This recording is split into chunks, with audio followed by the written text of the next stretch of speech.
Okay, close your eyes for just a second and imagine the sheer raw power of a massive cosmic storm. We're not just talking about a weather event here. We're talking about a fundamental, universal force, a force that literally sweeps away the old, the decaying, and the stagnant, all just to make room for absolute rebirth. Welcome to this explainer. Today we're diving deep into one of the most misunderstood yet profoundly beautiful concepts in human history, the ancient Vedic deity Rudra. We're going to strip away the mythology and look directly at the psychology, the philosophy, and the literal cosmic science behind the ultimate force of transformation. And I want to jump right in and start our journey with a pretty heavy question.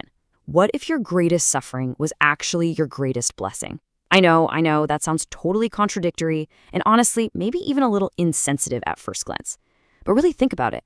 What if the moments of utter devastation in your life, the heartbreaks, the massive failures, the grief, weren't random punishments from a chaotic universe, but were actually deliberate initiations? What if the pain of things falling completely apart is the exact, precise mechanism required to wake up your true, authentic self? Keep that in the back of your mind as we go, because this is the exact paradox that Rudra embodies. You know, what's absolutely fascinating here is the dual meaning hidden right inside the name itself. Etymologically, Rudra comes from the ancient Proto-Indo-European and Vedic root rud, which means to cry or to howl. So he's most commonly translated as the roarer, this fierce, terrifying storm god who brings destruction.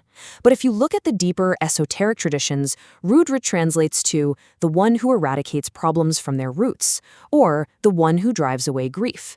He's the ultimate paradox of existence. He's the force that might cause you to cry, sure, but he's also the only force capable of removing those tears forever. And the ancient cultures, they understood this paradox perfectly. In the Rigveda, which is one of the oldest surviving texts in human history, Rudra wasn't just feared as some mindless destroyer.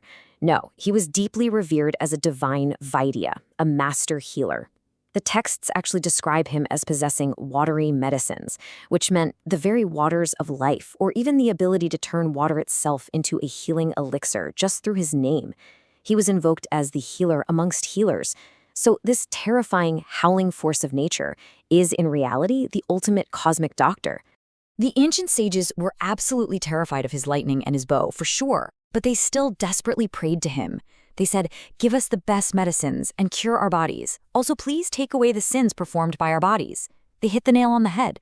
They understood that the storm and the cure are the exact same energy.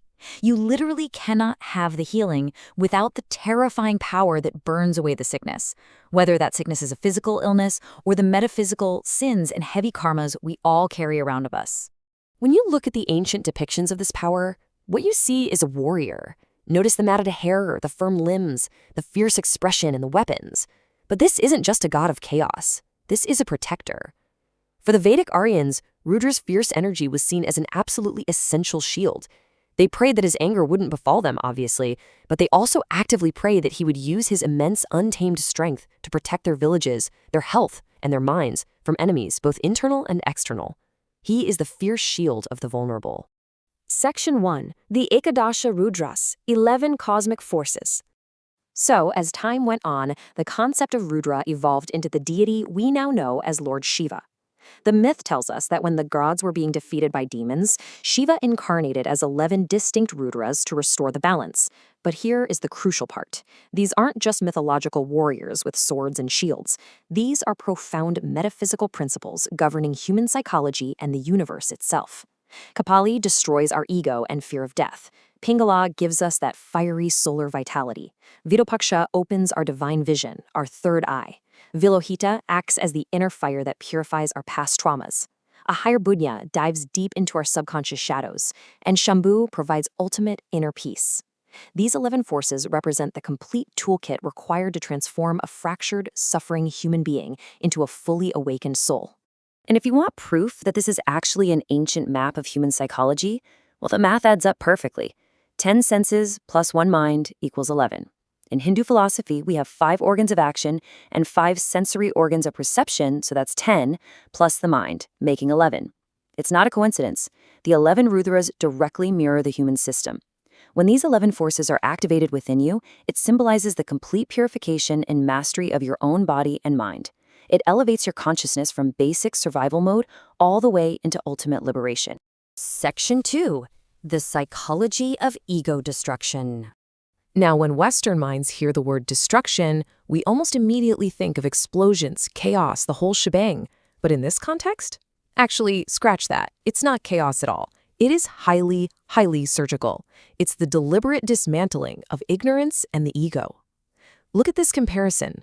On the myth side, we have Shiva's third eye opening and instantly burning Kamadeva, the god of desire, to ashes. It perfectly symbolizes burning away our false identities, our superficial cravings, and the illusion that we are somehow separate from the universe. And on the psychology side, we have Carl Jung's process of individuation. Jung taught that to reach psychological wholeness, to find your true self, you have to literally dismantle the ego and integrate your shadow. The death of the false self is the exact same process, whether you're reading about it in a 3,000-year-old Sanskrit hymn or a 20th century psychology textbook. We can even see this principle reflected in astrophysics. Think about the law of conservation of energy. Energy cannot be created or destroyed, it can only be transformed. It's like a massive supernova explosion. A star dies in this incredibly violent, destructive blast, but that exact explosion is what scatters the essential elements required to form new stars, new planets, and entirely new life. In the cosmos, nothing is ever truly annihilated. Destruction is simply a mechanism for reordering. It wipes the board clean to make room for new creation. Section 3. Modern-day Rudra, the initiation of hardship. So, what does this all mean for us? How does this abstract cosmic and psychological theory actually play out in your life on, say, a random Tuesday? Well, think about the modern transformational journey, mapped out right here. We build our identities around our jobs, our relationships, our bank accounts, our physical health, and then, out of nowhere, a storm hits. A massive failure challenges the ego, a brutal breakup severs a deep attachment, a career collapse or a sudden illness completely shatters the illusion that we were ever in control. It feels terrifying. It feels like destruction. But that collapse, that is exactly what forces the false self to burn away, paving the way for your authentic self to finally emerge. This quote from one of our sources just perfectly captures this modern reality. The experience of initiation can be accelerated by the sudden realization that we are mortal. It can be accelerated by a sense of helplessness, the discovery that everything we relied on has been destroyed. When you are brought to your knees, when you feel like you've been good and you've worked hard but life still just kicks you in the teeth, that is not a punishment. That is an active spiritual initiation. You are literally being forced to wake up. Section 4. Transformation requires destruction. When you finally surrender to this destructive energy, rather than fighting it tooth and nail, it becomes a cleansing force. This is the ancient path to karmic liberation. In Hindu philosophy, karma is the accumulation of our past actions, our habits, and our traumas that keep us trapped in negative cycles, samsara. Rudra's transformative fire burns all those past burdens away. It frees you from the mistakes of your past, breaking the cycle of suffering and creating the empty space needed for genuine spiritual renewal. And this brings us to one of the absolute most powerful symbols of this entire tradition, the ashes of impermanence. Lord Shiva is traditionally depicted with his body smeared in the holy ashes from the cremation grounds. Why? Because ash is the ultimate reminder that every single material form, our bodies, our wealth, our grand achievements, will eventually dissolve. But here's the thing. Cultivating this awareness isn't meant to be depressing. It's meant to cultivate a profound, liberating detachment. When you truly accept impermanence, you can navigate the absolute worst hardships of life with incredible grace. This is the ultimate balance. To embrace the energy of Rudra is to accept both sides of the coin. It means looking right at the terrifying, devastating storms of your life and recognizing the profound, divine healing that is riding right behind them. It's realizing that the fury and the compassion are the exact same force, working together to guide you back to your true center. And that leads us to our final thought for today. If you take away anything from this explainer, let it be this. When the storm hits your life, when everything you know is falling apart, remember, Rudra does not come to punish you. Rudra comes to remove everything that prevents you from becoming who you are meant to be. So I leave you with this. What storm in your life are you resisting right now that might actually be trying to set you free? Thank you so much for joining me. I'll see you in the next explainer.